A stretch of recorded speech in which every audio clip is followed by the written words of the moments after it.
Coming up on Campus Connection.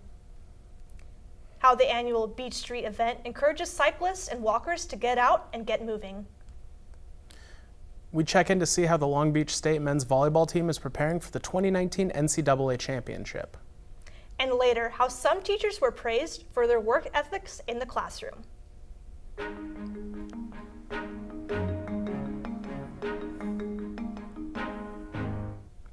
Welcome to Campus Connection. I'm Jake Barabas. And I'm Nicole Salvatierra. We begin with breaking news. A U.S. Army veteran is in custody today after the FBI says they stopped him from setting off a bomb. That bomb was supposed to go off in the city of Long Beach over the weekend at a white nationalist rally. Undercover agents arrested 26-year-old Mark Domingo after he took possession of a fake IED.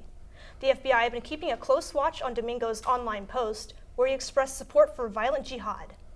If Domingo is convicted, he could face up to 15 years behind bars.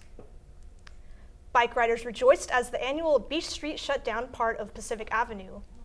The street is closed off every year. Each year, cyclists and walkers could have free reign.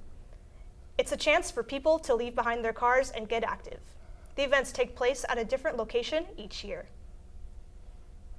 Ethics play an important role in our day-to-day lives, but these teachers have gone above and beyond, bringing it into the classroom. On Tuesday, April 23rd, the UCLA Center for Ethical Leadership awarded teaching stipends to professors who integrated a 3-hour module of ethics into their lessons.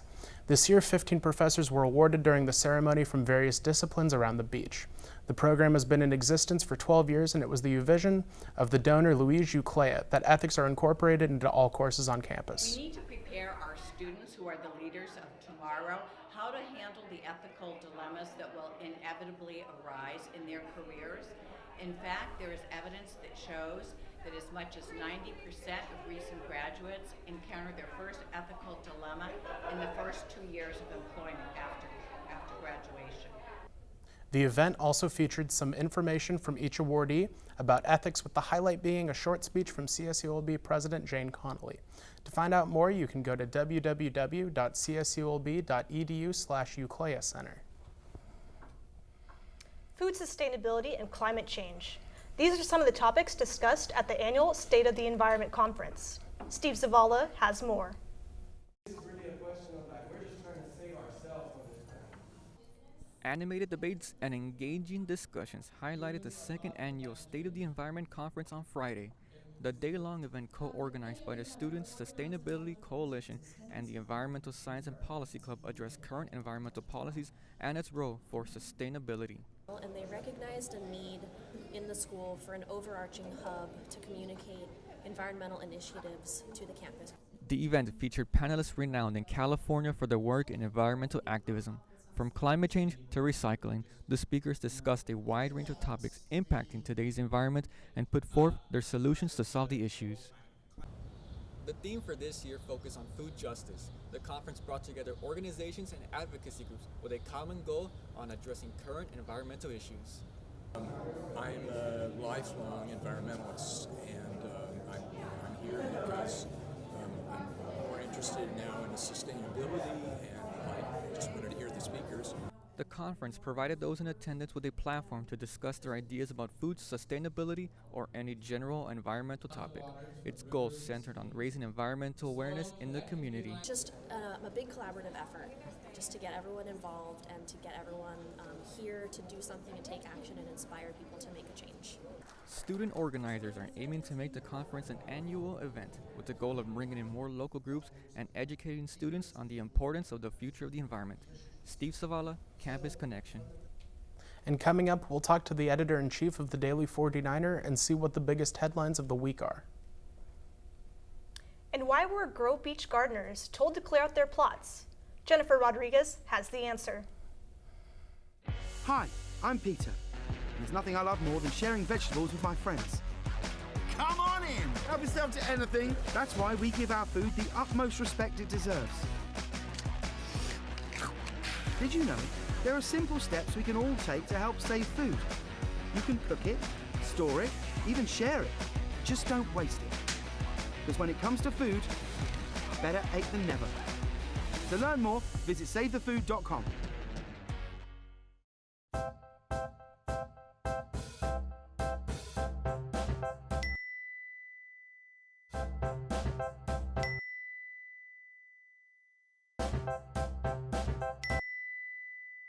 Planning the right amount of food is hard. The Guestimator makes it easy. Just tell it who's coming and what's for dinner. Then it tells you how much to make. And yes, it even plans for leftovers. Try it at savethefood.com. Hello and welcome back. In honor of Earth Day, the Daily 49er showed appreciation for bugs around campus and updates on track and field. Reporter Sierra Robles digs up more details. Keeping students up to date with campus stories is always a challenge. The Beach Invitational, the Long Beach State track and field team kicked off its first scored meet Friday, and the men actually claimed first place at the 27th annual Big West Challenge at Santa Barbara. This week's issue of the Daily 49er contains a variety of headlines and stories that catch the eyes of many students. The Daily 49er staff works on stories during their own time. To make sure they meet their deadlines, a weekly schedule is written out on a whiteboard in their newsroom. In honor of Earth Day, we did a photo shoot with all the different bugs on campus. So, yeah. Being an award-winning staff, the Daily 49er maintains their reputation by keeping readers informed and entertained with their issues. Sierra Robles, Campus Connection. There's sad news for the gardeners on campus. The university plans on relocating the garden to make room for student housing. Reporter Jennifer Rodriguez spoke to students and a campus official on the issue. Grow Beach, the campus garden, which houses lots owned by students and faculty, are looking for new space. The idea of relocating became aware late last semester when the Housing and Residential Life Department's plans for creating a net zero housing building were approved. The department's plans on creating this project is in relation to the school's sustainable initiative. Though despite the effort in attracting students to dorm on campus, some are not in favor of the idea. Interesting. I mean, this campus is a commuter school. I don't really see the need for more dormitory. There's a lot of apartments and other complexes that maybe the school could then turn into higher advanced, like dormitory, you know? Grow Beach provides students with a healthier and organic option by growing their own produce. It is available for students, faculty, and alumni to use. Since the introduction of Grow Beach in 2014, many are still unaware of the garden's existence. Well, I'm unfamiliar with the Grow Beach program, but I feel like if we already have an area that was designated to Grow Beach, then it should just stay there. Relocation options are currently being discussed and were unable to be disclosed. Gardeners have until the end of April to clear out their plots. The student-oriented garden produces food for the beach pantry, giving students organic options to choose from as opposed to packaged foods. Some gardeners also donate their items to the pantry. Though with the clearing process coming up, the garden's benefits will be absent for a while. In summer, the construction of the building is set to begin. In the past 2 years, we've seen Grow Beach grow exponentially, and we are so grateful for the gardeners who were a part of that project and with continued support, because it's through that success that we are now looking at other locations for the garden. The search for the new Grow Beach location is yet to be announced. Long Beach State's commitment to being a sustainable campus will continue even with the revampment of new facilities and destruction of the old. Jennifer Rodriguez, Campus Connection. It was an eventful week for Marvel and Game of Thrones fans. Not only were fans stressed out, but also drivers. Let's see what Jaylene Galdames has to say about the high numbers from this past weekend. Maybe you've noticed gas prices are spiking up in California due to various issues at oil refineries. According to AAA, the average price of gas in California is now $4.03 a gallon, the highest since 2015. Commuters at CSULB are not happy about this because when gas prices rise, budget shrinks. One way commuters can save some money is by avoiding putting gas near freeways. These stations would cost you about 10 cents more than a station a mile away. And thanks to technology, you can download the Gas Buddy app, which will allow you to find the least expensive gas in your area at any given time. After an 18-month wait, Game of Thrones returns to HBO for its final season.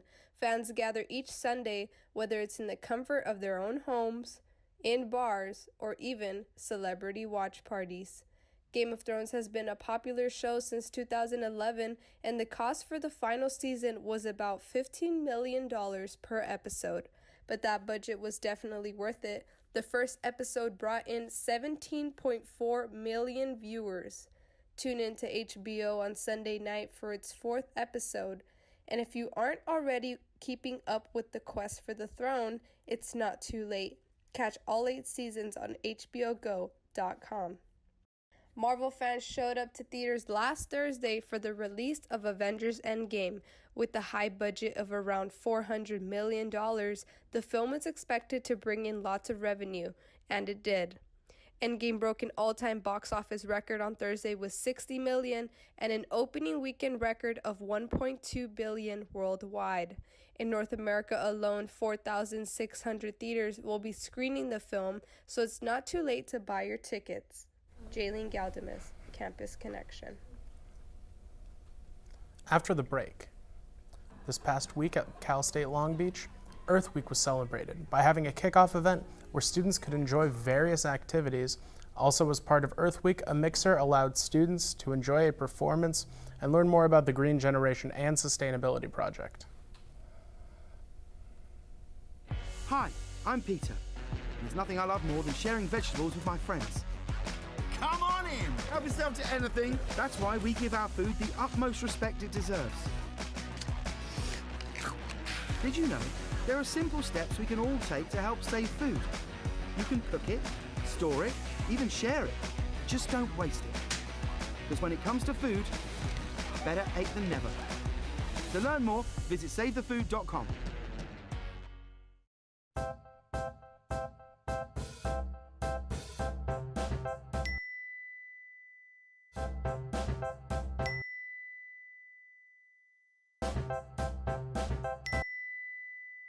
Planning the right amount of food is hard. The Guestimator makes it easy. Just tell it who's coming and what's for dinner. Then it tells you how much to make. And yes, it even plans for leftovers. Try it at savethefood.com. Welcome back. Instead of limiting ourselves to Earth Day, students at CSULB decided to host Earth Week. To kick off the festivities, students gathered at the USU Southwest Terrace for music, crafts, and prizes. They created potted plants, wreaths, and accessories from recycled material. They also learned about sustainability, sustainable fashion by considering who made their clothes and pinning needles to a map to represent where they were made. Students grabbed totes and had a chance to win reusable straws. The rest of the week, students are invited to a screening of WALL-E, plant herbs and vegetables, and learn more about composting. The 8th annual Green Generation Mixer promotes sustainability and Earth Week here at CSULB, the Earl Burns Miller Japanese Garden. Reporter Leslie Valise attended and has more about the Mixer events.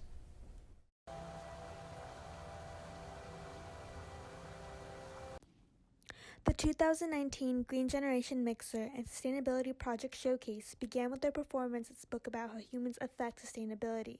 This set the tone for the overall mood of the event, which brings students and local organizations interested in sustainability together. The purpose is to kind of show that no matter what you're studying or what your future profession is going to be, there's a way to integrate sustainability and environmentalism into what you're doing. The Japanese garden was full of local and on-campus organizations tabling.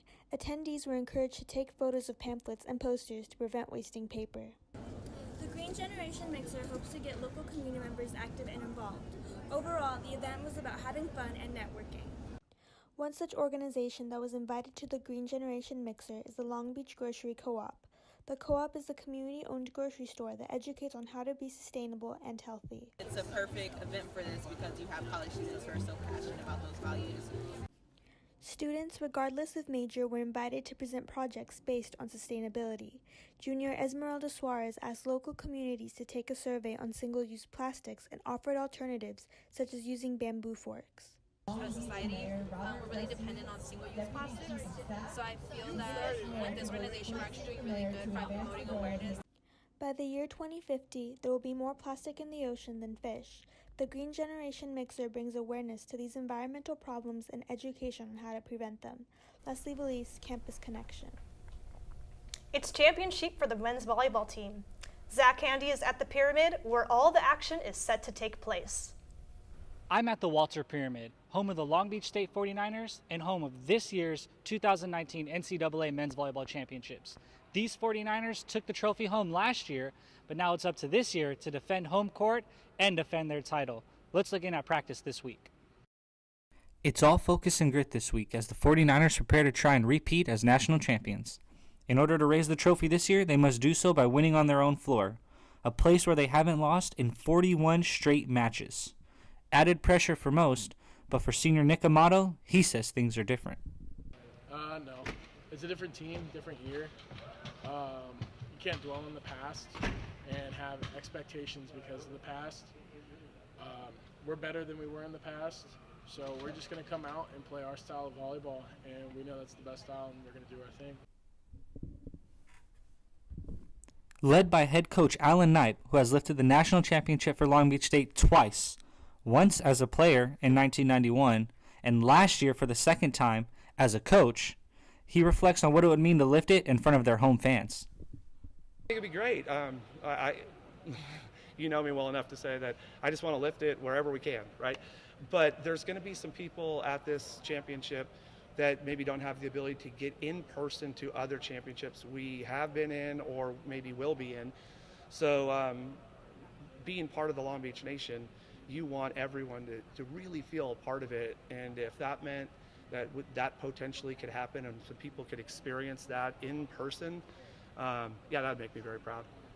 Well, that's it from the Walter Pyramid. Come out next Thursday on May 2nd at 7:30 to see Long Beach State defend its title and defend its home court streak against the University of Pepperdine.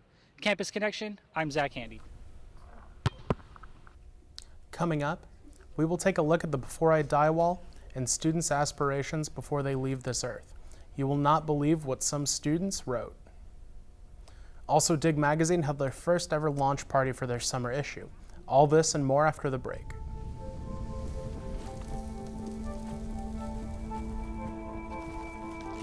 Eva Marie smoked 12,000 packs of cigarettes over 15 years. She quit, and now there's a new lung cancer screening that could save her life. You stopped smoking, now start screening. No matter how much you smoked, early detection could save you. Talk to your doctor or learn more at savedbythescan.org. No doubt you're going places, young lady.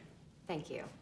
And thank you for the interview as well. I can imagine it was the last thing that you wanted to do after such a long campaign meeting. You really are a very intelligent young woman. You're very smooth. You're very smooth yourself. You have no idea.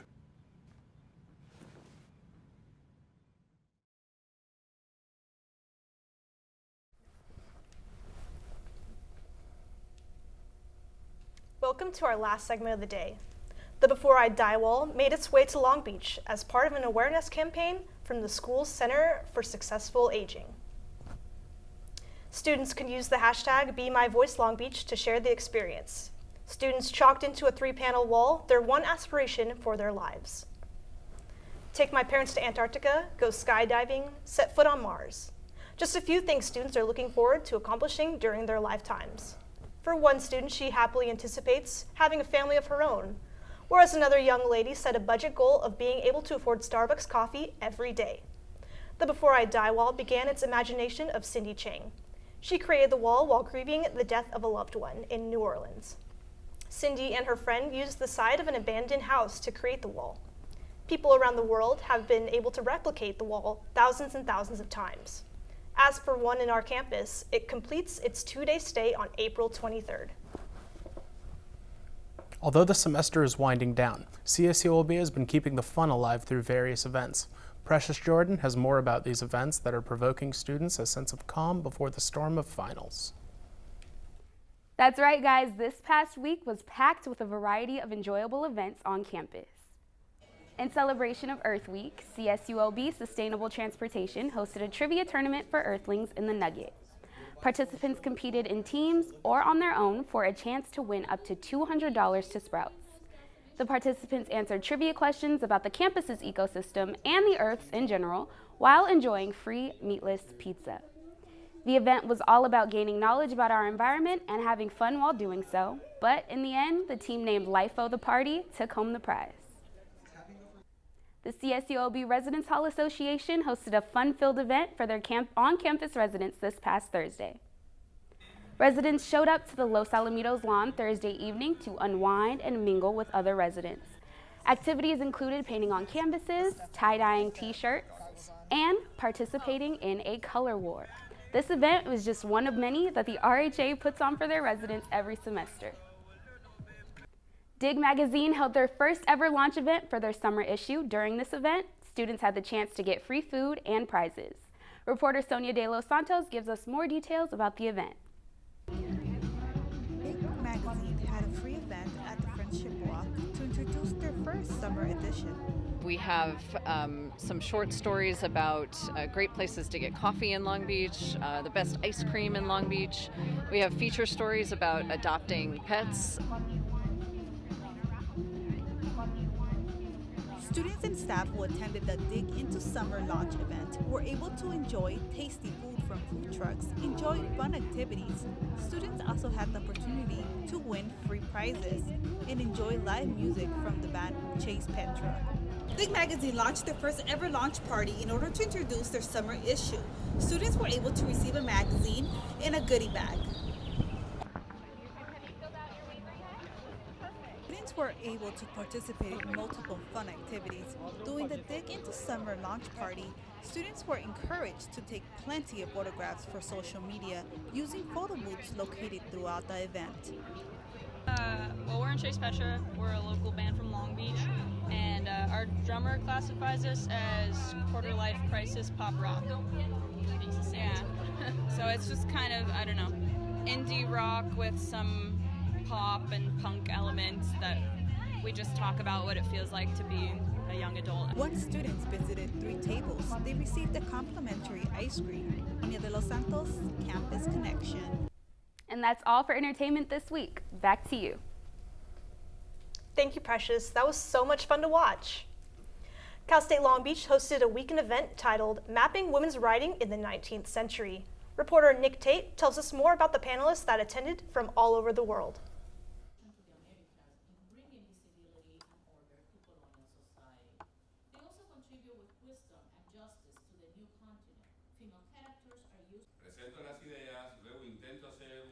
Cal State Long Beach was host to an end-of-the-month weekend event called Mapping Women's Writing in the Long 19th Century. The 2-day, 18-panel event brought professionals from all over the globe. The professionals that participated included individuals from Great Britain, New Zealand, and Latin America. Italy, France, and Spain. And so this, conference was born out of, collaboration among many disciplines and scholars who are working on 19th century studies, which is an area that until maybe 25 years ago was relatively unknown and unexplored. So what we've seen in the last, 30 years or so is an evolution of the criticism, the theories, the rediscovery, the unearthing of all these texts that had been neglected until very recently. Saturday morning had a variety of panels, including a 75-minute bilingual panel at the beginning of the day that focused on her story and rewriting the colonial past. Notable schools that were represented included the University of Illinois and UCLA. I'm outside the Carl Anatol Center.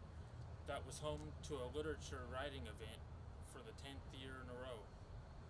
And the organizers say they hope it will be here next year and for the foreseeable future. Really important issues in 19th century studies is that we're discovering networks of knowledge, dissemination of texts and dialogues, and that's what we try to, in a way emulate in this conference. So hopefully it will be the beginning of, many more. Attendees of the panels were encouraged to participate, and many came with pre-written questions that the panelists could answer. Keeping everybody engaged ensured an educational, fun-filled environment. Nick Tate, Campus Connection. That's all for today. I'm Jake Barabas. And I'm Nicole Salvatierra. This has been Campus Connection.